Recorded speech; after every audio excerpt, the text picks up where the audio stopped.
ശബരിമല സ്വർണ്ണ കവർച്ച കേസിൽ പ്രത്യേക അന്വേഷണ സംഘത്തിന്റെ കസ്റ്റഡിയിലുള്ള 3 പ്രതികളുടെ ചോദ്യം ചെയ്യൽ ഇന്നും തുടരും. കേസിലെ മുഖ്യപ്രതി ഉണ്ണികൃഷ്ണൻ പോറ്റി, മുൻ administrative officer Murari Babu, executive officer Sudheesh Kumar എന്നിവരാണ് കസ്റ്റഡിയിലുള്ളത്. സ്വർണ്ണ കവർച്ചയിലെ ഗൂഢാലോചന, കൂട്ടുപ്രതികൾ എന്നിവയിലാണ് ചോദ്യം ചെയ്യൽ. വിവരങ്ങൾ വീണയാണ് നൽകുക. വീണ, ഇനിയും ഈ സ്വർണ്ണ കവർച്ചയുമായി ബന്ധപ്പെട്ട് ധാരാളം ചുരുൾ അഴിയാനുണ്ട്, ധാരാളം ആളുകളെ ഇനിയും കസ്റ്റഡിയിൽ എടുക്കാനുണ്ട്. കാരണം ഈ പ്രതിപട്ടികയിലുള്ളവർ മാത്രമൊന്നുമല്ല, ദേവസ്വം ബോർഡിന്റെ ഉന്നത ഉദ്യോഗസ്ഥന്മാർ ഇനിയും ഇതിൽ പിടിയിലാകേണ്ടതുണ്ട്. ഒരുപക്ഷെ ഹൈക്കോടതി കഴിഞ്ഞ ദിവസം വിമർശിച്ചതുപോലെ ഇപ്പോഴത്തെ ബോർഡിന് എങ്ങനെ ഈ ഉത്തരവാദിത്തത്തിൽ നിന്നും മാറാൻ കഴിയുമെന്നൊരു ചോദ്യമുണ്ട്. അപ്പോൾ സ്വാഭാവികമായും ഈ 3 പേരെയും വളരെ വിശദമായി ചോദ്യം ചെയ്താൽ മാത്രമേ കൂടുതൽ പ്രതികളിലേക്ക് കാര്യങ്ങൾ എത്തുകയുള്ളൂ എന്ന കാര്യത്തിൽ സംശയമില്ല. അതിനാലാണോ ഈ ചോദ്യം ചെയ്യൽ വളരെ വിശദമായി ഇന്നും തുടരുന്നത്? വീണ,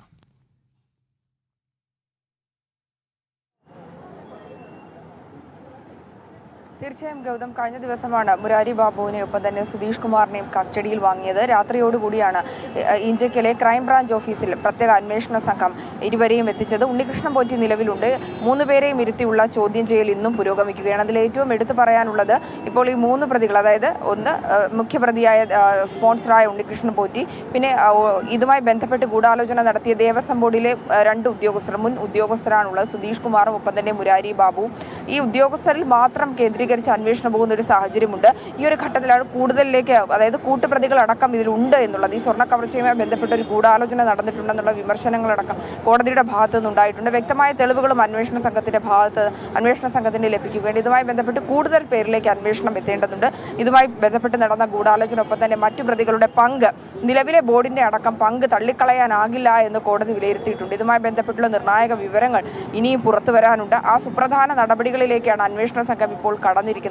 ചോദ്യം ചെയ്യൽ ഇനി ഒറ്റയ്ക്ക് ഇരുത്തിയിരുന്ന ചോദ്യം ചെയ്യലാണെങ്കിൽ ഇനി ഒരുമിച്ചിരുത്തിയുള്ള ഒരു ചോദ്യം ചെയ്യലായിരിക്കും. അതായത് മുരാരി ബാബുവിന്റെയും ഒപ്പം തന്നെ സുധീഷ് കുമാറിനെയും ഉണ്ണികൃഷ്ണൻ പോറ്റിയും ഒരുമിച്ചിരുത്തിയുള്ള ചോദ്യം ചെയ്യലായിരിക്കും ഇനി ഉണ്ടാകുക. അത് പ്രധാനമായും ഇവർ തമ്മിലുള്ള അതായത് ഒറ്റയ്ക്ക് പറഞ്ഞ മൊഴികളിലെ വ്യക്തതയ്ക്കും ഒപ്പം തന്നെ ഈ മൊഴികളിലെ സത്യം തിരിച്ചറിയാനും വൈരുദ്ധ്യം എത്രത്തോളം നിലനിൽക്കുന്നു എന്നുള്ളത് മനസ്സിലാക്കാനായിട്ടാണ് ഒരുമിച്ചിരുത്തിയുള്ള ചോദ്യം ചെയ്യൽ. മറ്റു പ്രതികളുടെ കൂടുതൽ വിവരങ്ങൾ ലഭിക്കേണ്ടതുണ്ട്. അതായത് കഴിഞ്ഞ ദിവസം അടക്കം മറ്റൊരു ദേവസ്വം ബോർഡിലെ മുൻ ഉദ്യോഗസ്ഥനായിരുന്ന ബൈജു കൂടി അറസ്റ്റിലായിട്ടുണ്ട്. അയാളെ കോടതി റിമാൻഡ് ചെയ്തിരിക്കുകയാണ്.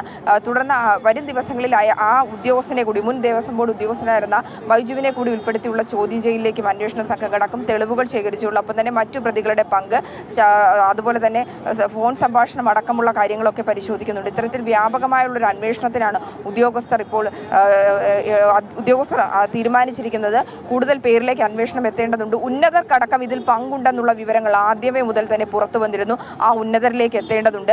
ഈ മുരാരി ബാബുവും മറ്റു ഉദ്യോഗസ്ഥരും പറഞ്ഞ പേരുകൾ ആരാണെന്നുള്ളത്, ആ ഉന്നതരെ കേന്ദ്രീകരിച്ചുള്ള വിവരങ്ങൾ അറിയേണ്ടതുണ്ട്. അതിൽ ഏറ്റവും പ്രധാനപ്പെട്ട കാര്യം എൻ വാസുവാണ്. കഴിഞ്ഞ 2-3 ദിവസങ്ങൾക്ക് മുന്നിൽ വരെ എൻ വാസുവിന്റെ പേരാണ് തുടർച്ചയായി കേട്ടുകൊണ്ടിരുന്നത്. മുൻ തിരുവാഭരണ കമ്മീഷണറായിരുന്നു. ആ കമ്മീഷണറായി ഔദ്യോഗികമായി വിരമിച്ചതിന് പിന്നാലെയാണ് ദേവസ്വം ബോർഡ് പ്രസിഡന്റായി വരുന്നത്.